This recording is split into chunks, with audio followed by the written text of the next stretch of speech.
In crypto, tools come and go.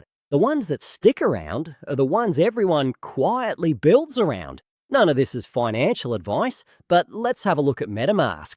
In crypto, wallets aren't just trends, they're actually infrastructure. Once a wallet gets enough people using it, it becomes part of the backbone of the ecosystem. Developers don't build on what's new, they build on what users already have installed. And MetaMask is one of those bits of infrastructure. That's why standards matter more than experimental features. When a wallet becomes the default choice, it makes things easier for everyone else in the system, developers, platforms, and users alike. Over time, this creates a feedback loop. More users mean more integrations, which then bring in even more users. That's how infrastructure comes out on top. Now, MetaMask is already one of the most widely used and supported Web3 wallets in the ecosystem. It's integrated across DeFi platforms, NFT marketplaces, DAO tools, and heaps of decentralized apps. On loads of dApps, MetaMask isn't just supported, it's the first wallet option you see. At default status isn't a fluke. It's the result of years of solid tooling, documentation, and developer support that makes integration easy and reliable. So what does this mean for users? Well, for users, widespread adoption means fewer hassles. There's less chance you'll run into compatibility dramas or have to swap wallets just to give a new platform a go. Getting started's a breeze.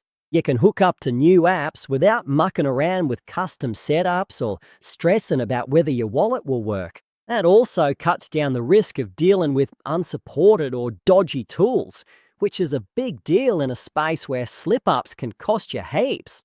Keen to smash it in your niche and have your inbox overflowing with leads? Check out YT Ranker. It'll help you nail the right strategy and make it happen.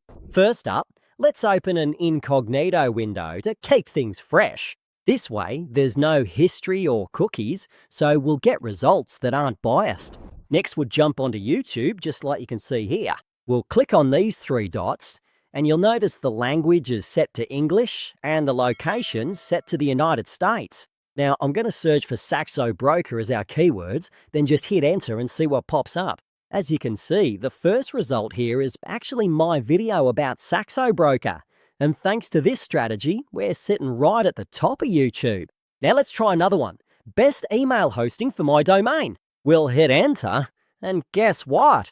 The first video that pops up is, in fact, me. So this just proves the strategy works, and you can actually go and test it out yourself. So no more waiting around. If you're serious about getting leads and dominating your niche, head over to ytranker.net today and make it happen. Let's get back to the video. Now, how are people using MetaMask in the long run? Well, most long-term users don't keep swapping wallets all the time. They stick with one main wallet and build everything around it.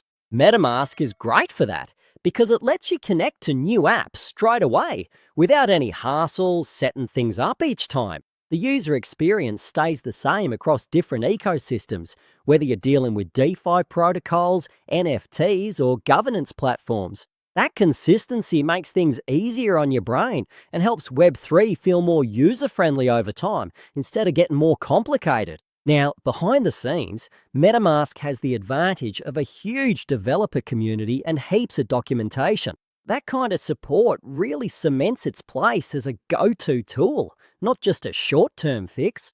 Over time, those network effects build up, making it tougher for other options to replace MetaMask rather than just work alongside it. Now, on top of that, MetaMask have expanded within the ecosystem too, offering a MetaMask card and MetaMask USD as well. This stablecoin's called MUSD, and it's already doing really well, as you can see here. And of course, being one of the first and biggest wallets out there, they've got access to pretty much every token on the blockchain. So if you're picking a wallet, don't just look at the features, check out what the ecosystem already supports. That's all from me. Links will be in the description, and I'll catch you in the next video.